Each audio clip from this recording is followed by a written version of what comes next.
رب کریم کا بے حد شکر ہے کہ ہم نے آج تکمیل قرآن کی ایک خوبصورت محفل میں ہم موجود ہیں۔ ہمارے ناصر بھائی جن کے گھر پر تراویح میں ختم قرآن ہوا، اللہ کریم حافظ صاحب کا قرآن پڑھنا، سامعین کا سننا اپنی بارگاہ میں قبول فرمائے، اور آج تکمیل قرآن کی اس محفل کی برکتیں ہم سب کو نصیب فرمائے۔ میں بیان سے پہلے ایک بات کہنا چاہوں گا کہ بڑوں سے ہمیں بہت کچھ سیکھنے کو ملتا ہے۔ میری دائیں طرف جو دو شخصیات ہیں، یہ وہ شخصیات ہیں کہ میں بچپن میں یوں سمجھے کہ میں چھوٹے سے بڑا ان کے سامنے ہوا ہوں۔ حاجی صدیق اسماعیل صاحب تو وہ ہیں کہ جنہوں نے میرا بچپن بھی دیکھا ہے، اور میں جب سے ہوش سنبھالا ہے جو آواز ہمارے کانوں میں فاصلوں کو تکلف یا نوری محفل پہ چادر تنی نور کی ہم سنتے آئے، اللہ اس آواز کو قائم رکھے، ان کو اور صحت دے، عافیت دے۔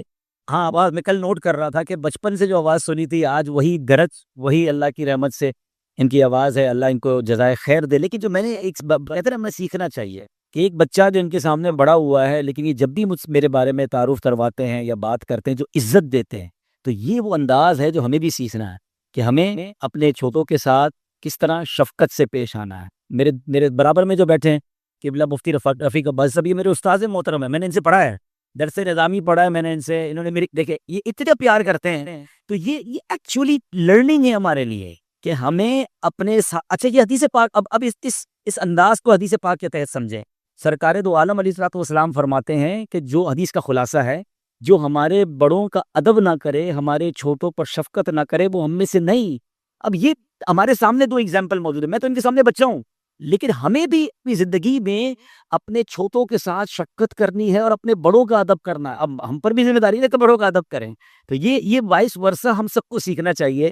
اللہ کریم ہمیں نبی پاک کی حدیث کا مصداق بنائے کہ ہم اپنے بڑوں کا ادب کریں، اپنے چھوٹوں پر شفقت کریں۔ با ادب با نسی، اس زندگی میں ایک فارمولہ یاد رکھ لیں، با ادب با نسی، بے ادب بد نسی۔ اللہ ہمیں با ادب رکھے۔ بزرگ چاہے بعض اوقات ہمارے اسٹاف میں، بھائی آپ میں سے بہت سارے فیکٹری اونرز ہوں گے، دکاندار ہوں گے، آپ کے اسٹاف میں کچھ لوگ ہوں گے جو آپ سے زیادہ بڑی عمر کے ہوں گے، اگر کسی کے سفید بال ہو گئے نا تو اس کے اپنے والد کی طرح اس کو ٹریٹ کریں، بے شک وہ غریب ہے، ایسا نہیں ہوگا کہ مزدور ہے یا غریب ہے تو بڑی عمر کا اور آپ اسے جو چاہے منہ سے کہہ دیں، ادب کریں، کیونکہ یہی ہماری شریعت ہمیں سکھاتی ہے۔ اللہ ہمیں اپنے بڑوں کا ادب کرنے کی توفیق نصیب فرمائے۔ ماہ رمضان کی بات کریں، کچھ دنوں پہلے کی بات ہے، ہماری ڈسکشنز میں تھا کہ رمضان آنے والا ہے، رمضان قریب آ گیا ہے، رمضان آ بھی گیا اور آدھا گزر بھی گیا، کس تیزی کے ساتھ یہ دن گزرے ہیں، اور اللہ کے نیک بندوں نے اللہ کو راضی کیا، اللہ کے نیک بندوں نے اس کی یوں سمجھیے کہ خوب عبادتیں کی، مگر ہم جیسے لوگ سوچیں کہ ہم نے ان 15 ڈیز میں کیا کیا، کیا ویسا رمضان گزار لیا جیسا رمضان گزارنے کا حق ہے؟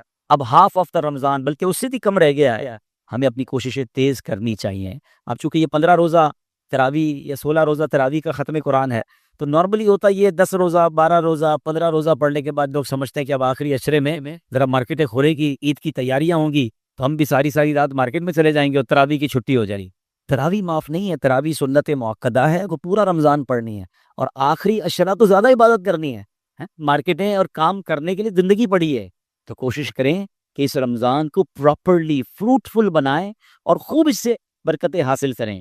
دیکھیں نا جس طرح کے حالات دنیا میں چل رہے ہیں، اچھا ماشاءاللہ تعداد زیادہ ہو گئی ہے، تو جو ینگسٹر ہیں جو اپنے آپ کو جوان آج بھی سمجھتے ہیں، تو میری گزارش ہے کہ وہ یہاں پر آ جائیں، دری پر آ جائیں، نوجوان بچے بھی آ جائیں، تو اور یہ بھی نیت کر لیں کہ بھائی آنے والوں کے لیے جگہ کشادہ کروں گا تو مجھے مزید ثواب ملے گا، تو ایثار کی نیت سے بھی آگے آ کے بیٹھ جائیں تو محفل کا سما بھی بن جائے گا، اور آنے والوں کو کچھ چیئرز بھی مل جائیں گی۔ ماشاءاللہ آگے آ جائیں، اللہ آپ کا انشاءاللہ تشریف رکھتے ہیں۔ ماشاءاللہ صلو علی الحبیب صلی اللہ تعالی علی محمد صلی اللہ علیہ وسلم۔ تو میں عرض کر رہا تھا کہ ماہ رمضان کی ہم نے برکتیں لوٹنی ہے، اور ان راتوں کو، ان دنوں کو پراپر استعمال کرنا ہے، اور اس میں ایک خوبصورت عادت ڈیولپ کیجیے۔ دیکھیں دنیا کا دستور ہے کہ کسی بھی اچھی عادت کو اپنانے کے لیے آپ کو 20 سے 30 دن چاہیے ہوتے ہیں۔ آج کل نوجوان جم کر رہے ہوتے ہیں، ڈائٹ کر رہے ہوتے ہیں، تو ان تمام چیزوں کو ہیبٹ ڈیولپ کرنے کے لیے ریکوائرڈ 20 to 30 ڈیز۔ پہلے 20-30 دن مشکل ہوتے ہیں، پھر لوگ کہتے ہیں عادت ہو جائے گی، پھر آپ کی ڈائٹ بھی سیٹ ہو جائے گی، آپ کی جم یا جو بھی آپ کی عادت ہے وہ سیٹ ہو جائے گی۔ پہلے 20-25 دن مشکل ہے، تو رمضان کو اگر اسی طرح لے لیں کہ 20-25-30 دن جو بھی ہمیں ملے ہیں، اس میں ہم عبادت کی ایسی عادت ڈال رہے ہیں، 5 نمازوں کی ایسی عادت ڈال رہے ہیں، درود پاک کی ایسی عادت ڈال لیں کہ رمضان جائے مگر ہماری یہ عادتیں ہمارے ساتھ باقی رہیں، ہم نمازی رہیں، ہم نیک رہیں، ہم عبادت گزار رہیں۔ تو درود پاک سبحان اللہ، یہ ایک ایسی کمال کا اللہ کریم نے ہمیں اپنی رحمت سے وظیفہ عطا فرمایا ہے۔ آج جو میں فضیلت بتانے جا رہا ہوں، ہم نارملی جب کسی جگہ پر خوشبو خریدنے جاتے ہیں، پرفیوم شاپ پہ جاتے ہیں، عطر کی دکان پہ جاتے ہیں، کہتے ہیں یار ایسی خوشبو دو لانگ لاسٹنگ بھی ہو اور اس کی خوشبو بھی دور تک جائے۔ ہیں؟ میں آج ایک ایسا وظیفہ بتانے جا رہا ہوں کہ جو وظیفہ پڑھتا ہے تو اس کی خوشبو پڑتا زمین پہ ہے، فرشتے آسمان پہ سونگتے ہیں، آسمان پہ محسوس کرتے ہیں۔ صحابہ کرام علیہ رضوان فرماتے ہیں کہ جب جب کسی مجلس میں، کسی محفل میں مسلمان مل کر سرکار دو عالم علیہ السلام پر درود پڑھتے ہیں تو اس سے ایک ایسی خوشبو نکلتی ہے جسے فرشتے آسمان پر محسوس کرتے ہیں، اور وہ کہتے ہیں کہ زمین پر کسی جگہ سرکار دو عالم علیہ السلام کے امتی جمع ہو کر نبی پاک پر درود پاک پڑھ رہے ہیں۔ اب بتاؤ درود کیسا وظیفہ ہے، اس کی مہک کا عالم کیا ہے کہ فرشتے اس کی خوشبو سونگتے ہیں۔ اچھا یہ خوشبو کیوں نہ ہو، ذکر کس مہکے مہکے آقا کا ہے، بات کس معطر آقا علیہ الصلوۃ والسلام کی ہے۔ اگر میں آپ سب سے ایک سوال کروں کہ بتائیے ہم خوشبو کیوں لگاتے ہیں، واٹ از دا ریزن، تو ہم اگر غور کریں گے نا تو خوشبو لگانے کی جو اصل وجہ ہے، ہم اپنے پسینے کی بو سے اپنے آپ اور اپنے قریب کے لوگوں کو بچانا چاہتے ہیں۔ جبھی تو باڈی اسپرے کرتے ہیں، ڈیوڈرنٹ لگاتے ہیں کہ یار بندہ گرمی میں جائے تو مہک نہ آئے، پسینہ نہ زیادہ بو نکلے، بندہ عطر لگاتا ہے، پرفیوم لگاتا ہے۔ ایسے ہی ہم پسینے سے بچنے کے لیے خوشبو لگاتے ہیں، اور میرے آقا وہ ہیں جن کا پسینہ مشک سے زیادہ خوشبودار ہے کوئی دنیا میں ایسا با کمال جس کے پسینے سے خوشبو آتی ہو؟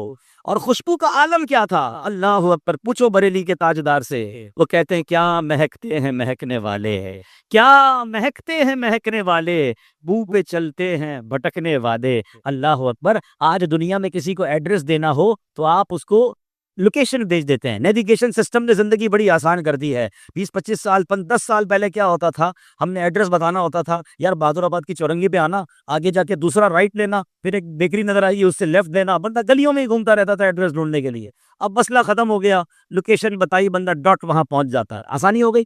مگر صحابہ کرام کے پاس 1450 سال پہلے ایک نیویگیشن سسٹم تھا، ایک لوکیشن سسٹم تھا۔ وہ کیا تھا؟ وہ کسی سے پوچھتے نہیں تھے نبی پاک کہاں ہیں، وہ ذرا آپ گلی کے کنارے کھڑے ہوتے، خوشبو بتاتی تھی آقا یہاں سے گزر کے گئے ہیں۔ پوچھو اعلیٰ حضرت سے، کہتے ہیں انبر زمین، ابیر ہوا، مشک تر غبار، ادنا سی یہ شناخت تیری رہ گزر کی ہے۔ ارے یہ بات تو 1400 سال پرانی ہے نا۔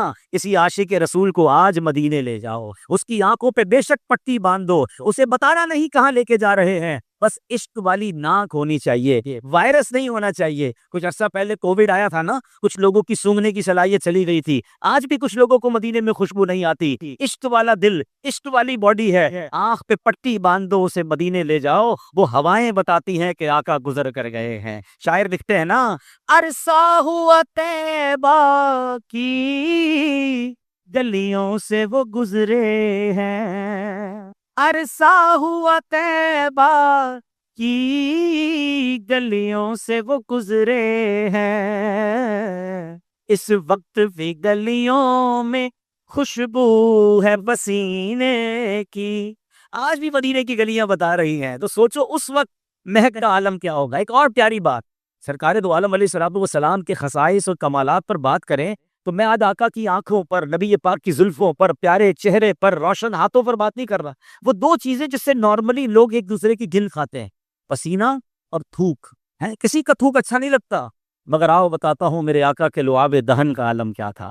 حضرت عتبہ بن فرقد رضی اللہ تعالیٰ عنہ صحابی رسول ہیں، ان کی 4 زوجہ تھی، 4 بیویاں تھیں۔ وہ ازواج اپنے شوہر کے لیے تیار ہوتی تھی، خوشبو لگاتی تھی، مگر جب بھی حضرت عتبہ کے قریب جاتی ان کی خوشبو ان سے زیادہ اچھی ہوتی تھی۔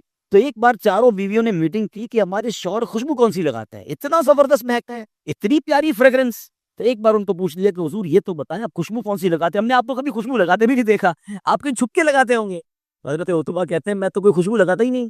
کہ خوشبو نہیں لگاتے تو پھر اتنی مہک کیسے آتی ہے آپ کی باڈی سے؟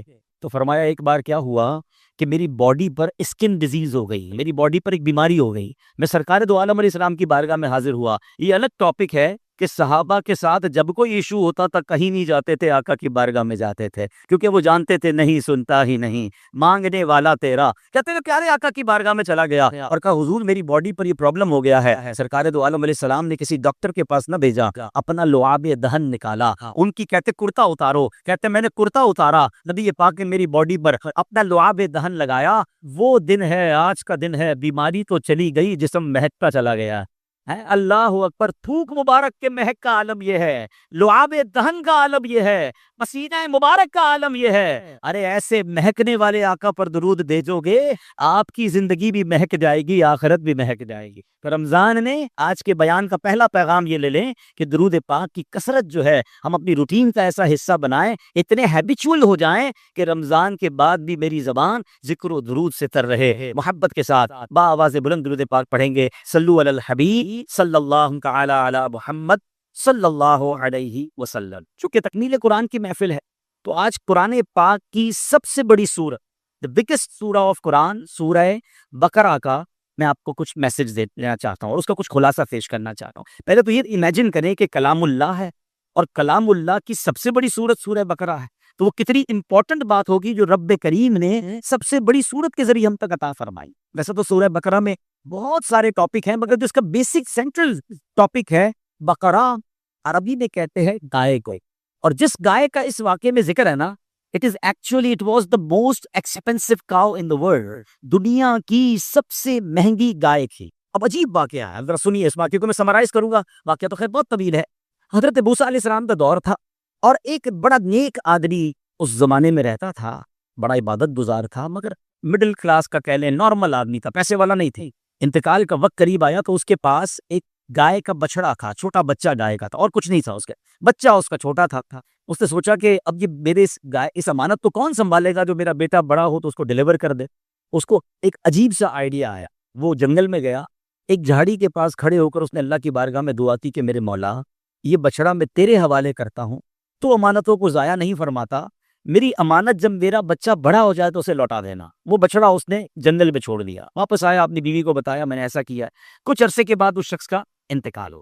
اچھا، بیٹا اس نے بڑا باکمال چھوڑا تھا، بیٹا محنتی بھی تھا، حلال کمانے کا شوق بھی تھا، ماں کا خدمت گزار بھی تھا، جنگل سے لکڑیاں کاٹ کر لاتا، اپنی کمائی کے 3 حصے کرتا، 1/3 ماں کو دیتا، 1/3 اللہ کی راہ میں خرچ کرتا، 1/3 اپنی ذات پہ خرچ کرتا، رات کے بھی 3 حصے کیے، 1 رات آرام کرتا، 1 رات ماں کا 1 رات میں 1 حصے میں آرام کرتا، 1/3 حصے میں ماں کی خدمت کرتا، اور 1/3 حصے میں عبادت کرتا۔ باپ کی تربیت دیکھو کہ ماں کی خدمت بھی کر رہا ہے، حلال بھی کما رہا ہے، اللہ کی راہ میں خرچ بھی کر رہا ہے، سبحان اللہ، اور عبادت بھی کر رہا ہے۔ بیٹا جوان ہو گیا، ماں کہتی تیرے والد نے ایک امانت تیرے لیے بیٹا چھوڑی تھی، جنگل میں جا کر فلاں مقام پر اللہ سے عرض کرنا، اے اللہ میری امانت مجھے واپس لوٹا دے۔ وہ نوجوان جنگل میں جاتا ہے، اللہ کی بارگاہ میں عرض کرتا ہے کہ اللہ میرے والد نے جو امانت تیری بارگاہ میں سپرد کی تھی مجھے وہ لوٹا دے۔ تو ایک بہت خوبصورت یلو گولڈنش کلر کی گائے جو ہے وہ دوڑتی ہوئی آ جاتی ہے، وہ گائے کو لے کر اپنی ماں کے پاس آ جاتا ہے۔ اب ماں کہتی بیٹا ایسا کرنا، اب اس کو بازار لے جانا، چیک کرنا اس کی قیمت کتنی ہے، لیکن دیکھو سیل کرنے سے پہلے، بیچنے سے پہلے مجھ سے مشورہ کر لینا۔ وہ گائے لے کر بازار گیا۔ اس زمانے میں مارکیٹ ویلیو یوں سمجھیے 3 دینار تھی، 3 گولڈ کوئنز۔ ایک بندہ آیا، کہا میں تمہیں اس سے بھی زیادہ دوں گا، یہ گائے مجھے دے دو۔ اچھا، ماں نے کہا تھا بیٹا بیچتا نہیں، جو بھی ریٹ لگے مشورہ مجھ سے کرنا۔ تو اس نے کہا مشورہ کسی اور سے نہیں کرنے دوں گا، ریٹ تو میں ڈبل دے دیتا ہوں، زیادہ دے دیتا ہوں، مگر مشورہ نہیں کرنا۔ وہ ماں کا فرما بردار تھا، ماں نے کہا تھا مجھ سے مشورہ کرنا، کہا نہیں میں نہیں دوں گا، جتنے بھی پیسے دو گے نہیں دوں گا۔ واپس آ گیا، ماں کو کہا ماں ایک بندہ آیا تھا، وہ تو ایکسٹرا پیمنٹ کر رہا تھا، مگر کہا مشورہ نہیں کرنا، مگر ماں آپ نے کہا تھا کہ مشورہ کیے بغیر سیل آؤٹ مت کرنا۔ ماں میں واپس آ گیا۔ ماں کہتی بیٹا ایسا کرو دوبارہ جاؤ، وہ بندہ جو ہے نا مجھے فرشتہ معلوم ہوتا ہے، اسی سے پوچھو گائے بیچنی ہے کہ نہیں بیچنی ہے۔ یہ بچہ پھر بازار گیا، وہی بندہ دوبارہ آ گیا، کہ ماں نے کہا یہ بتاؤ بیچنا چاہیے نہیں بیچنا چاہیے؟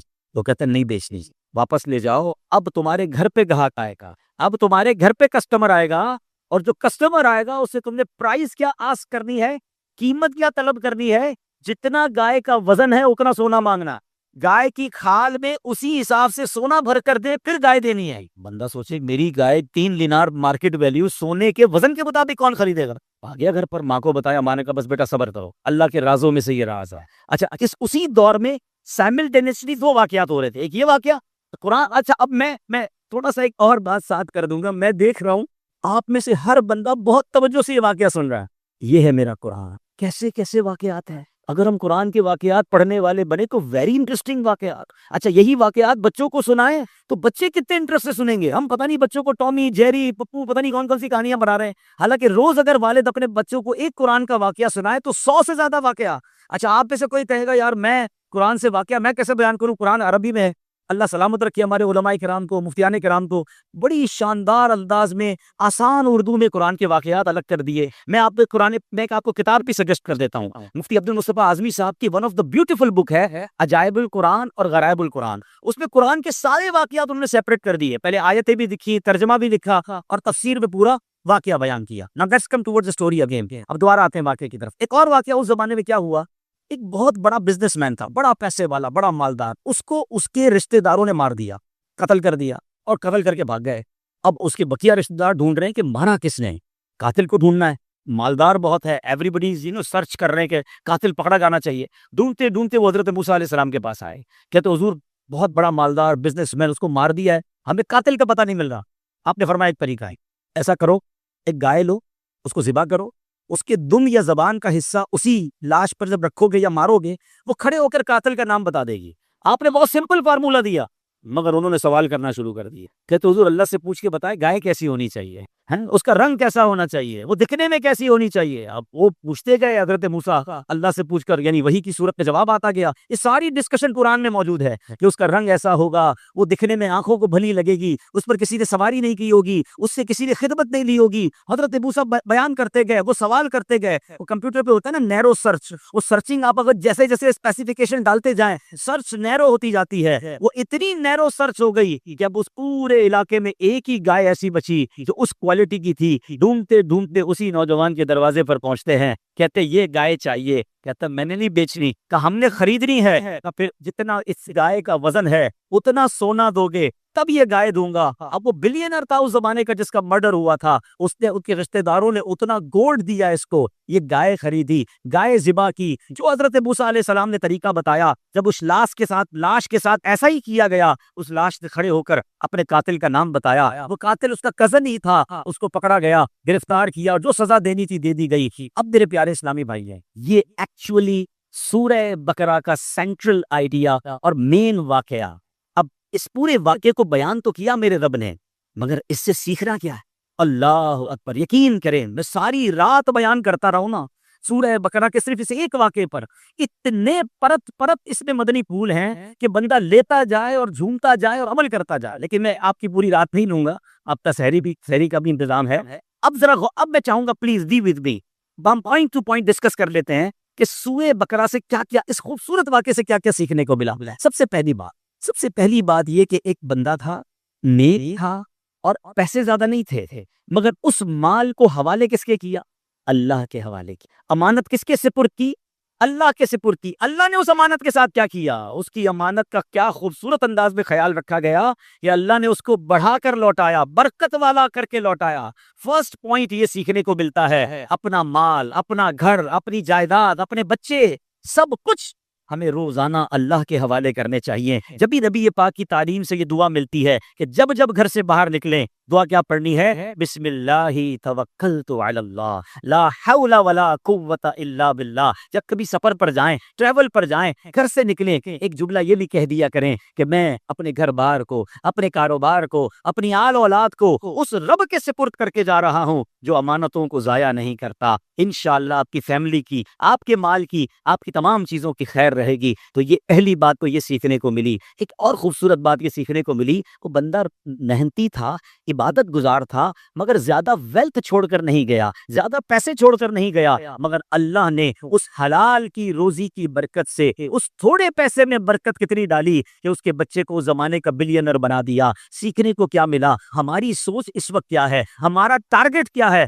پیسے اس لیے کما رہا ہوں کہ بچوں کے لیے چھوڑ کر جانا ہے، بچوں کے لیے ذرا اچھا کر کے جانا ہے، پراپرٹی بنا کے جانا ہے، بچوں کا گھر ہونا چاہیے، میرے بعد بچے خوش رہیں۔ ہم میں سے تقریباً لوگوں کا مائنڈ سیٹ یہ ہے۔ پلیز ہمیں ایڈجسٹ کرنی پڑے گی اپنی لائن، ہمیں اپنی لیگیسی میں مال چھوڑنے کی بجائے تربیت چھوڑنی ہے۔ ہم نے اپنی لیگیسی میں، اپنی وراثت میں اپنے بچوں کو اچھے اخلاق سکھا کر جانا ہے۔ ہم نے اپنی وراثت کے اندر اپنے بچوں کو نیک اور نمازی بنا کر جانا ہے۔ ایک بات یاد رکھیے، اگر آپ بچے نیک بنا کر چلے جائیں اور آپ زیادہ مال بھی نہ چھوڑیں، اللہ تھوڑے مال میں برکت ڈال دے گا۔ اور آپ کے پاس خود ایسی مثالیں ہوں گی کہ والدین نے کروڑوں روپے چھوڑے، اربوں کی جائیداد چھوڑی، بچے نیک نہ تھے، وہ سارا مال جوئے اور شراب میں لٹا کر سب برباد کر دیا. ہمیشہ یاد رکھیں میرے اور آپ کے بچے نیک ہوں گے اور میری اور آپ کی مغفرت کا ذریعہ بنیں گے. اور ہم صرف اگر مال کماتے رہے, اچھا اس میں بعض اوقات لوگ حرام کماتے ہیں یا یار بچوں کے لیے کر رہا ہوں, یہ غلطی کبھی مت کیجیے گا. میں ویسے میمن میرے بھائی بیٹھے ہیں اور میری عمر کے لوگ اور مجھ سے بڑی عمر کے لوگ بیٹھے ہیں, صرف ایک ایگزامپل کا کوشچن کر لیتا ہوں. ہم میں سے بہت سارے لوگوں کے والدین انتقال کر چکے ہیں. ہمارے ماں باپ نے جتنے پیسے ہمارے لیے چھوڑے آج اس سے کتنے زیادہ ہو گئے ہمارے. اللہ نے برکت ڈال دی نا. اب میں اور آپ جب جائیں گے تو ہم اپنے ماں باپ نے جتنے چھوڑے تو اس سے زیادہ ہی اپنے بچوں کے لیے چھوڑ کے جائیں گے. تو جب اللہ نے برکت دینی ہوتی ہے نا تو وہ تھوڑے میں بہت برکت ڈال دیتا ہے. مال کی فکر نہ کریں, اولاد نیک بنانے کی فکر کریں, ورنہ ایسا نہ ہو کہ اسی اولاد کی وجہ سے ہمیں قبر میں مار پڑے. حضرت عمر بن عبدالعزیز رضی اللہ تعالیٰ یہ امیر المومنین تھے, انہوں نے سبحان اللہ اسلامی حکومت کی, مگر جب آپ کے وصال کا وقت آیا نا تو آپ نے بہت تھوڑے پیسے آپ کے پاس تھے. تو کسی نے پوچھا کہ حضرت آپ نے اپنے بچوں کے لیے زیادہ پیسے نہیں چھوڑے, آپ کے بعد بچوں کو تو بہت تھوڑا مال ملے گا. کیا کمال کا جواب دیا. آپ فرماتے ہیں اگر میرے بچے نیک ہیں نا تو اللہ ان تھوڑے میں برکت ڈال دے گا, اور اگر یہ اللہ کے نافرمان تو ان کے لیے تو چھوڑ کے نہیں جانا چاہیے. یہ حرام کریں گے مجھے اس کی سزا ملنی ہے. تو look at the mindset. تو ہمیں سورہ بقرہ سے میسج یہ ملتا ہے, اس باپ نے نیک اولاد چھوڑی تھی, ماں کی خدمت کرنے والا, عبادت کرنے والا, حلال کمانے والا, اللہ نے اس کے تھوڑے مال میں برکت عطا فرما دی. جو لوگ غلط کام کرتے ہیں یا بعض اوقات ڈنڈی مارتے ہیں یا لالچ میں آ جاتے ہیں, میں صرف ایک اور بات کہنا چاہتا ہوں, اللہ کرے یہ جملہ آپ میرا لے جائیں اور میرے سوال کا جواب دیجیے گا. ماشاءاللہ کافی سارے بزنس مین بیٹھے ہیں. ایک سوال ہے, میں 2-4 دن سے روزانہ جہاں جاتا ہوں یہ بزنس کمیونٹی سے سوال کرتا ہوں, یہ بتائیے کہ آپ اور میں اپنی زندگی میں جتنا کماتے ہیں, ٹھیک ہے, اس پہ کتنا اپنی ذات پر خرچ کرتے ہیں. میں آپ کی فیملی کی بات نہیں کر رہا, بچوں کی بات نہیں کر رہا, دوستوں کی بات نہیں کر رہا, آپ کی پراپرٹی کی بات نہیں کر رہا, آپ کی باڈی پر, آپ کی ذات پر اپنی کمائی کا کتنا % خرچ کرتے ہیں. ناصر بھائی کیا کہیں گے آپ؟ میں نے جس سے پوچھا کہتے 5% بھی بڑی مشکل سے خرچ کرتے ہیں. دیکھیں کہہ رہے میرے 15-20 ہزار روپے بہت ہے. ایسا ہی ہے, مرد کیا خرچ کرتا ہے. چلے بھائی شوقین ہوگا کوئی تو شاید مہینے کے 50,000 گاڑی کا پیٹرول شیٹرول, میں گاڑی کی تو بات بھی نہیں کر رہا, اپنی ذات پر. ٹھیک ہے, میری بات سے ایگری کر رہے ہیں آپ کہ 5% سے زیادہ پوری لائف میں ہم اپنے پیسے چاہو بھی تو خرچ نہیں کر سکتے. ٹھیک ہے, اب جملہ سننا جو میں کہنا چاہ رہا ہوں. استاد صاحب کمانے 100 ہیں, خرچ کتنے کرنے ہیں؟ جواب دیجیے نا, میرے ساتھ رہیے. 5. جواب کتنے کا دینا ہے؟ 100 کا. اگر 100 حرام کے کمائے ہیں, خرچ 5 کروں, مار 100 کی کھاؤں. میں کیوں مار کھاؤں بھائی؟ بچوں نے موج کرنی, فیملی نے موج کرنی, باہر کے رشتے داروں نے موج کرنی, اور سب کا جواب مجھے دینا ہے.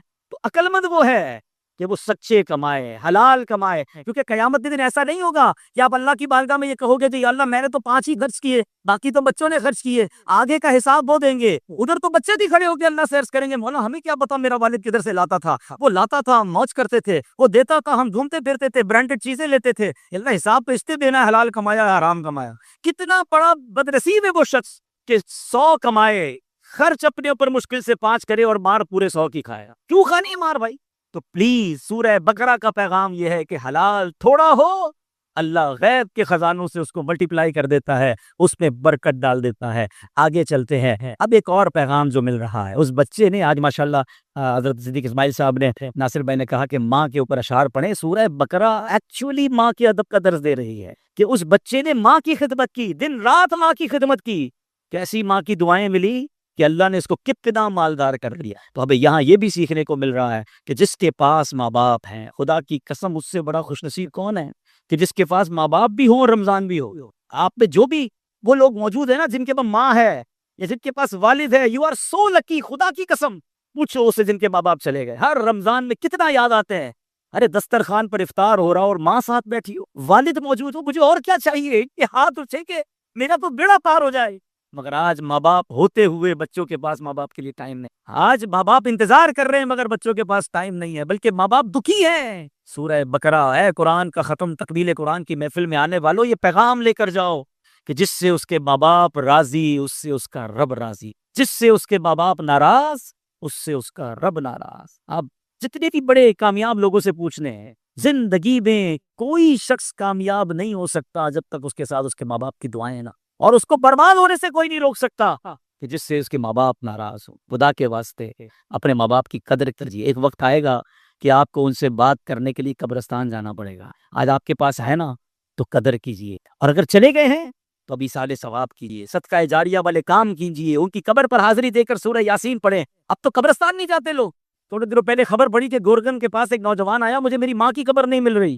کتنے ٹائم بعد آئے ہو؟ کہہ رہا 10 سال بعد آیا ہوں. یعنی لوگ اپنے ماں باپ کی قبروں پر نہیں جا رہے ہیں. آج آپ اپنے ماں باپ کی قبر پر نہیں جائیں گے، کل آپ کی قبر پر کوئی نہیں ہے. یہ سلسلہ اگر جاری رکھنا ہے تو اپنے بچوں کے سامنے اپنے ماں باپ کا ادب کرے. یہ پریکٹیکلی ٹریننگ ہے. اگر آپ کی والدہ والد موجود ہیں اور آپ کے بچے بھی ہیں، ان کے سامنے ماں باپ کا ادب کریں، آپ کے بچے انشاءاللہ آپ کا ادب کریں گے. اگر آپ کے ماں باپ چلے گئے ہیں، اپنے بچوں کے سامنے ان کے لیے ایصال ثواب کریں، صدقہ خیرات کریں، ان کے سامنے قبرستان ان کو لے کر جائیں. انشاءاللہ آپ کے جانے کے بعد یہ اولاد آپ کے ساتھ ایسا کرے گی. ہم نے یہ لیگیسی کو چھوڑی ہی نہیں ہے. ہم کو ماں باپ کے ساتھ فوت اڑاک کر رہے ہیں، ماں باپ کو تنگ کر رہے ہیں، ماں باپ کو ستا رہے ہیں. تیار رہو. یہی چیز آپ اپنے بچوں میں دیکھیں گے. اپنے بچوں کو یہ ریئلائز کرائیں کہ نہیں. میں ایک جگہ گیا بھی، استاد صاحب پنجاب میں چیچا ودری مجھے لے کر گئے اسلامی بھائی ایک جگہ پر. ایک گھر میں گیا دعوت اسلامی کے لیے ڈونیشن کے لیے میں گیا. وہاں ایک بہت 70-75 سال کی بوڑھی ماں بھی تھی، وہ بھی پردے میں آ کر بیٹھ گئی.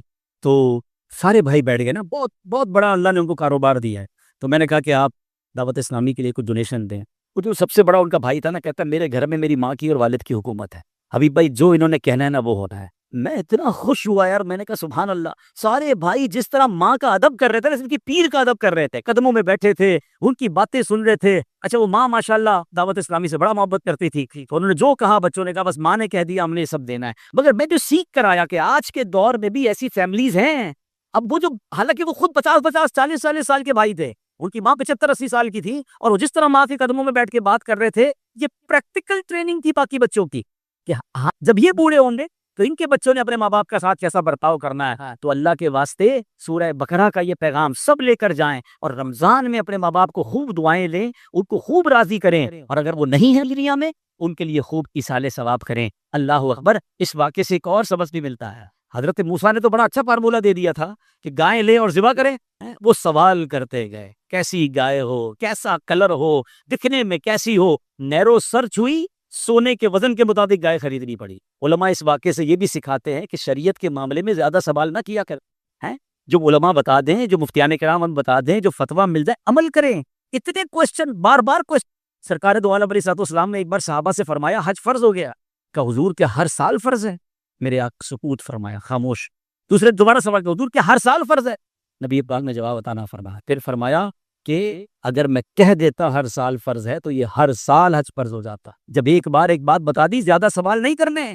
لیکن اس سے تو ایک اور بھی سبحان اللہ مسئلہ پتہ چل رہا ہے کہ نبی پاک کا یہ کہنا کہ میں کہہ دیتا تو ہر سال حج فرض ہو جاتا، اس سے پتہ چلتا ہے کہ مقام مصطفیٰ کیا ہے. آپ جو فرمائے وہی شریعت ہے. آپ کسی کے لیے جو فرض فرما دے وہ فرض ہے. اللہ نے اپنے حبیب کو یہ اتھارٹی عطا فرمائی. تو بہرحال میرے پیارے اسلامی بھائیوں، ایک سورہ بقرہ ہے اور اس میں حلال روزی کا بھی پیغام مل رہا ہے، ماں باپ کے ادب کا پیغام بھی مل رہا ہے، اور سبحان اللہ اپنے بچوں کی کیسی تربیت کرنی ہے، ان کو سکھانا کیا ہے، ہمیں یہ بھی پیغام مل رہا ہے. تو اللہ کریم سے میں دعا کرتا ہوں کہ رب کریم ہمیں اپنی نیک اولاد تیار کرنے کی توفیق عطا فرمائے. ایسی اولاد ہم تیار کریں جو مرنے کے بعد ہمارے لیے صدقہ جاریہ کا باعث ہو. آج کل لوگ ملتے ہیں بتاتے ہیں میرا بیٹا امریکہ میں پڑھنے گیا ہے، میرا بیٹا UK میں پڑھنے گیا ہے، میرا بیٹا کمال کے ڈپلومے لے لیے ہیں، اس کو جناب بڑی ویب سائٹس کھولنے آتی ہیں. میں نہیں کہتا دنیاوی تعلیم نہ دیں، مگر یہ تو دیکھیں کہ کہیں ایسا تو نہیں کہ اس دنیاوی تعلیم کے چکر میں بیٹا دین سے ہی دور ہو گیا. پہلے دین ہے، پہلے آپ کی خدمت کر رہا ہے کہ نہیں. دیکھیں ایک مزے کی بات بتا رہا ہوں، میں سب کے لیے نہیں کہہ رہا، مگر اگر آپ ریشیو دیکھیں گے نا تو میجورٹی یہی ہوگا. دنیا میں جب دنیا دار بیٹا ڈاکٹر انجینئر یا بہت بڑا افسر بن جاتا ہے نا، میں دوبارہ کہہ رہا ہوں کہ سب کے لیے نہیں کہہ رہا، لیکن میجورٹی میں یہی ہوتا ہے، تو ماں باپ کو ڈر لگ رہا ہوتا ہے کہ بیٹا بڑا آدمی ہے، اس کو برا نہ لگ جائے. لیکن بیٹا اگر عالم بن جائے، مفتی بن جائے، تو بیٹے کو ڈر لگ رہا ہوتا ہے کہ ماں باپ کو برا نہ لگ جائے. یہ فرق ہے اسلامی تعلیم. کیوں کہ اس کو قرآن بتائے گا کہ ماں باپ کو اف نہیں کہنا ہے، اسے قرآن بتائے گا کہ ماں باپ کا مرتبہ کیا ہے. یہ ناراض ہو گئے تو رب ناراض ہو جائے گا. ہم صرف دنیا میں بچوں کو ڈال کر ایکچولی اپنے بچوں کو دور کر رہے ہیں. میں کہتا ہوں اگر دنیاوی تعلیم دینی ہے شریعت کے تقاضوں کے مطابق ضرور دیجیے، مگر پہلے اسے دین سکھائیے، اسے قرآن و حدیث سکھائیے، کیونکہ قرآن آپ کے بچے کو واپس لوٹا دے گا. حدیث پڑھ کر وہ بچہ آپ کے قدموں میں آ کر بیٹھ جائے گا کہ ماں باپ کی قدموں کے تلے جنت ہے. یہ ناراض ہو گئے تو میرا رب ناراض ہو جائے گا. مگر ہم کہتے نہیں بیٹا بس تو دنیا میں ترقی کر، اور ایک وقت آتا ہے کہ باپ بیٹے سے بات بھی نہیں کر سکتا. وہی دنیا کی پڑھائی کرنے والا بیٹا ماں باپ کو کہتا ہے آپ کو کیا پتا، آپ نے کیا پڑھا ہے، میں نے دنیا دیکھی ہے، میں نے یہ ڈگری حاصل کی ہے.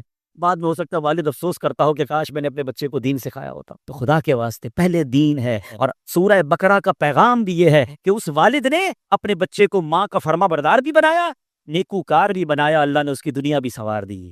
ایک اور آخری بات، اس بچے نے ایک اور بڑی نیکی کی تھی کہ 1/3 آف ویلتھ ہر روز جو کماتا تھا وہ اللہ کی راہ میں خرچ، تو راہ خدا میں خرچ کرنے سے اللہ نے کتنی برکت ڈال دی کہ اس کا مال ہی گولڈ میں تبدیل ہو گیا۔ اب مجھے اور آپ کو یہ سیکھنے کو مل رہا ہے، قرآن کے اس واقعے سے ایک سبق یہ بھی مل رہا ہے کہ اللہ کی راہ میں خرچ کرنے سے مال کم نہیں ہوتا۔ یہ تو حدیث پاک میں صراحتاً میرے آقا نے ارشاد فرمایا، نبی پاک فرماتے میں اللہ کی قسم کھا کر کہتا ہوں کہ اللہ کی راہ میں خرچ کرنے سے مال کم نہیں ہوتا۔ اور یہ تو 2 اور 2 4 والی بات ہے۔ اس ہال میں جتنے لوگ بیٹھے ہیں آپ ان میں سے ان لوگوں کو جانتے ہوں گے کہ جو خوب اللہ کی راہ میں خرچ کرتے ہیں اور اللہ ان کا مال بھی بڑھائی جا رہا ہے، ان کی زکوٰۃ ہر سال بڑھ رہی ہے، وہ کھانا بھی کھلا رہے ہیں، وہ لنگر بھی کھلا رہے ہیں، وہ جناب غریبوں کی شادیاں بھی کروا رہے ہیں، ایک مدد بھی کر رہے ہیں، مگر ہم دیکھتے ہیں ان کی فیکٹریاں بھی بڑھ رہی ہیں، ان کی دکانیں بھی بڑھ رہی ہیں، ان کے جناب مدینے کے سفر بھی بڑھ رہے ہیں۔ یہ تو بالکل نظر آنے والی بات ہے یار، لاجک یہ کہتی ہے، دیکھیں لاجک ہر چیز لاجک نہیں ہوتی ہے۔ لاجک کیا کہتی ہے؟ میری جیب میں 1,00,000 روپے ہیں، میں 2,500 روپے زکوٰۃ دوں گا تو جیب میں 97,500 رہ گئے۔ یہی تو خوف ہے نا تو شیطان دل میں ڈالتا ہے کہ بھائی کو اگر 10 کروڑ روپے زکوٰۃ نکالے گا تو تیرے تو پیسے کم ہو جائیں گے۔ اللہ کے بندو 10 کروڑ نکال رہے ہیں تو 4 ارب بھی تو رب نے دیے ہیں، وہ نظر نہیں آتے، یہ 10 کروڑ بھاری پڑ رہے ہوتے ہیں۔ اللہ اکبر، دنیا کا کیلکولیٹر یہی بتاتا ہے کہ جب آپ زکوٰۃ نکالیں گے مال کم ہو جائے گا، مگر رحمت کا کیلکولیٹر بتاتا ہے کہ اگلے سال آپ زیادہ زکوٰۃ نکال رہے ہوں گے۔ اس کا مطلب کیا ہوا کہ آپ کا مال اور بڑھ گیا۔ ابھی لاجیکلی تو چلا گیا آج سے، مگر یہ ملٹی پلائی ہونے کے لیے گیا ہے۔ بڑی پیاری مثال علماء نے دی، کوئی بندہ کھیتوں میں جائے اور 4 بوری بیج لے کر جائے اور سارے بیج کھیت میں ڈال کر آ جائے تو کوئی بے وقوفی کہے گا کہ چاروں بیج ضائع کر کے آ گیا۔ عقل مند کیا کہے گا؟ 4 بوری ڈال کر آیا ہے، 4 ٹرک بھر کر لائے گا۔ یہ بیج گئے ہیں مگر یہ ملٹی پلائی ہونے گئے ہیں۔ اللہ اکبر، یہی بھروسہ رکھو رب پر اور اللہ کے حبیب علیہ الصلوۃ والسلام کے وعدوں پر، جب وہ فرما رہے ہیں کہ خرچ کرنے سے مال کم نہیں ہوگا۔ ارے قرآن میں رب فرماتا ہے کوئی جو اللہ کو اچھا قرض دے۔ اللہ اکبر، مفسرین نے کتنی بحث فرمائی اس پر کہ اللہ کا مال ہے، اللہ نے دیا ہے، اللہ یہی فرما دیتا کون ہے جو اللہ کی راہ میں خرچ کرے۔ یہ لفظ قرض کیوں لایا گیا؟ اللہ اکبر، علماء کہتے ہیں قرض اس لیے لایا گیا کہ جب بھی بندہ کسی کو لون دیتا ہے اسے پتہ ہے یہ واپس ملنا ہے۔ اللہ فرما رہا ہے کون ہے جو اللہ کو اچھا قرض دے، اور آگے فرمایا اللہ اس پہ اضافہ فرمائے گا، ملٹی پلائی کر کے دے گا۔ سبحان اللہ، رب فرما رہا ہے میں بڑھا کر دوں گا، نبی پاک فرما رہے خرچ کرو بڑھ جائے گا۔ کب نہیں ہوگا؟ پھر خرچ کرنے میں خوف کیسا ہے؟ ارے بے وقوف ہے جو اللہ کی راہ میں خرچ کرتے ہوئے دل پر بوجھ فیل کرتا ہے۔ آج دنیا میں بڑے اسکیم ہوتے ہیں، ہر تھوڑے دنوں بعد کوئی خبر سن رہے کوئی ڈبل شاہ، وہ بندہ بھاگ گیا، اسکیم کے پیچھے کیا کہانی ہوتی ہے؟ وہ بندہ مہینے کے 10% دے رہا تھا، لالچ آئی، سود حرام کو تو دیکھنا نہیں ہے۔ اچھا جب پتہ چلا 7%، 8%، 10%، تو گھر بھی بیچا، سونا بھی بیچا، دوستوں کے پیسے پکڑے، سارے اس کو دیے اور وہ لے گیا۔ یعنی کمال دیکھو، دنیا کا بندہ جس کی گارنٹی بھی نہیں ہے اس کو سب بیچ کر دے دیتے ہو، اور اللہ اور اس کے رسول گارنٹی لے رہے ہیں خرچ کرو میں بڑھا کے دوں گا۔ اچھا صرف یہاں نہیں دوں گا، وہاں بھی دوں گا۔ حدیث پاک ہے، استاد صاحب اس کی تصدیق فرمائیں گے۔ حدیث کا خلاصہ ہے کہ بندہ جب اللہ کی راہ میں خرچ کرتا ہے اس کے ہاتھ سے نکل کر اللہ کے دستے قدرت میں وہ صدقہ چلا جاتا ہے۔ بندہ کھجور کا صدقہ کرتا ہے، اللہ اسے پہاڑ جتنا عطا فرماتا ہے۔ یعنی اللہ تمہارے صدقوں کو پالتا ہے، یعنی ملٹی پلائی ہو رہا ہے۔ ذرا لاجیکلی سمجھیے گا، اگر حدیث میں صرف یہی ہوتا نا کہ آج خرچ کرو قیامت کے دن 10 ٹائمز لے لینا، تب بھی شاید لوگ کہتے ہیں یار ابھی تو نہیں ملے گا نا، ادھر تو کمی ہو گیا نا، ادھر ہی ملے گا، لالچ ہوتی۔ یہاں تو وعدہ یہ ہے کہ ادھر بھی ملٹی پلائی ہو کر ملے گا اور ادھر بھی ملٹی پلائی ہو کر ملے گا۔ یار ایسی اسکیم کون سی ہے؟ آج ناصر بھائی اعلان کر دے بھائی سب لوگ کروڑ روپے جمع کراؤ، اگلے سال جناب 2 کروڑ لے دینا، ہم کو لگے گا پارٹی سالڈ دے دو یار، ڈبل ہو جائیں گے۔ میں تو آپ کو اللہ رسول کے وعدے بتا رہا ہوں۔ پھر زکوٰۃ پاری پڑ رہی ہے لوگوں کو۔ یار آج کل تو میں ایک پیغام لے کے نکلا ہوا ہوں کہ خدا کے واسطے جس طرح 5 پلرز آف اسلام ہیں اللہ رسول پر ایمان لانا، توحید، اس کے بعد نماز، روزہ، حج، اور آخری کیا ہے؟ زکوٰۃ۔ اٹ از پلر آف اسلام۔ مگر جیسے جیسے مال بڑھتا جا رہا ہے، سونے کے ریٹ بڑھے، پراپرٹی کے ریٹ بڑھے، بندہ کچھ لوگ کیلکولیٹر سائڈ پہ رکھتے نا یار گرنا تو کھانا تھی والی تو دستے کس بات کی ہو یار، حق کی اکاؤنٹ میں جانے گنو، ایک ایک چیز کا حساب کرنا ہے۔ یہ مال کا میل ہے، اگر یہ رہ گیا تو سارے مال کو ضائع کر دے گا۔ اور یہی وہ لیگیسی ہے جو سورہ بقرہ سے سیکھنے کو ملی کہ اس باپ نے بچے کی تربیت کی۔ میں تو یہ مشورہ دوں گا کہ اگر آپ زکوٰۃ دیتے ہیں اپنے بچوں کو بٹھا کر دیں، ان کو سکھائیں بیٹا زکوٰۃ بنتی کیسے ہے، ہماری اتنی کروڑ اتنی لاکھ زکوٰۃ بن رہی ہے، گھبرانا نہیں، پوری دینی ہے اور زیادہ نکالنی ہے، اور اس سے پیسے بڑھیں گے تاکہ میرے اور آپ کے مرنے کے بعد وہ کیونکہ بچے کی زکوٰۃ سب سے زیادہ ہو جائے گی، آگے تو اور مہنگائی، آگے اور ویلتھ بڑھے گی نا۔ تو آپ بچے کو سکھائیں کہ جتنی بھی زکوٰۃ ہو بیٹا اس میں ڈنڈی نہیں مار رہی، پوری نکالنی۔ اور میں آپ سب کو بھی مشورہ دے رہا ہوں، حدیث پاک کا خلاصہ ہے اپنے زکوٰۃ ادا کر کے اپنے مال کو مضبوط قلعوں میں قید کر لو. If you want to secure your wealth تو آپ زکوٰۃ نکالیں, اللہ آپ کی ہر چیز کو سیکیور کر دے گا. لیکن زکوٰۃ نہیں نکالتے, کسی اور کام میں نکل جاتے ہیں, اللہ معاف کرے, کوئی نہ کوئی لاس ہو جاتا ہے, کوئی مسائل آ جاتے ہیں. تو آج تو ویسے بھی دنیا کے حالات ایسے ہیں, ہمیں پتہ ہی نہیں کل ہمارا کیا ہوگا. تو ہمیں اگر زکوٰۃ ہم پر ڈیو ہے, ذرا بھی گھبرائے بغیر خوش دلی کے ساتھ, آخری 2 باتیں, 2 جملے, میں یہ دعا کرتا رہتا ہوں, آپ کو اچھی لگے تو آپ بھی آمین کہہ دو کہ یا اللہ مجھے وہ مال مت دینا جس کی زکوٰۃ بھاری پڑے. اے اللہ وہ مال دے جس کی زکوٰۃ میں خوش دلی سے ادا کر, انجوائے کر کے. زکوٰۃ دے کر تو سجدہ شکر ادا کرنا چاہیے. اے اللہ تیری مہربانی, دینے والا بنایا, مانگنے والا نہیں بنایا. یعنی یہ کیوں نہیں سوچتے جو اب آپ کے دروازے پر آ کر کوئی کہہ رہا ہوتا ہے کہ میری ماں بیمار ہے, بہن کی شادی ہے, یا گھر میں اناج نہیں ہے, کچھ دے دو. کبھی سوچا کرو یار میں بھی اس کی جگہ ہو سکتا تھا, یہ اللہ نے میرے دروازے پر بھیجا, اللہ نے اس قابل بنایا مجھے. تو پھر کس بات کا دل پر بوجھ ہے؟ Always be happy.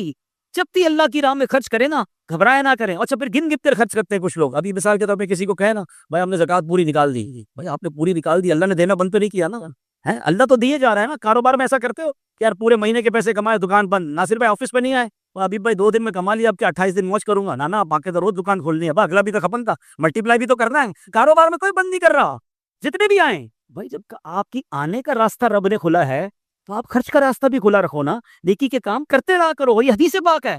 حدیث پاک کا خلاصہ ہے گن گن کر خرچ نہ کرو ورنہ وہ رب کریم بھی تمہیں گن گن کر عطا فرمائے. ہاں یہ تو آپ کے اکاؤنٹ میں جا رہے ہیں نا, ٹینشن کس بات کی ہے؟ کبھی کوئی بندہ دیکھا آپ کے پاس آئے کہ یار آج بہت پرابلم ہے, کیا ہوا؟ یار 2 لاکھ روپے جیب میں تھے, اپنے اکاؤنٹ میں ڈلوا کے آ گیا ہوں. تو آپ بولیں گے کس کا ٹینشن, تیرے ہی اکاؤنٹ میں گئے نا بھائی, تیری جیب سے نکل کے تیرے ہی اکاؤنٹ میں گئے. تو پھر اللہ کی راہ میں خرچ کرتے ہوئے یہ امیجن کرے نا کہ میرے ہاتھ سے نکل کر میرے ہی اکاؤنٹ میں گئے, دنیا میں بھی ملٹیپلائی ہو کر ملے گا, آخرت میں بھی ملے گا. اللہ کرے یہ حدیثیں اور یہ باتیں سن کر ہمارے دل میں سخاوت کی کھیتی اگے اور ہم خوب اللہ کی راہ میں خرچ کریں. تو میری گزارش ہے, ایک تو پیغام یہ ہے کہ زکوٰۃ پوری دیں. آپ کو دعوت اسلامی اچھی نہیں لگتی نہ دیں, لیکن زکوٰۃ پوری دیں, پلیز زکوٰۃ پوری دیں, بہت سارے لوگوں کا فائدہ ہو جائے گا. اور آخر میں عرض یہ ہے کہ آپ کی زکوٰۃ کا پہلا حق آپ کے اپنے غریب رشتہ دار ہیں.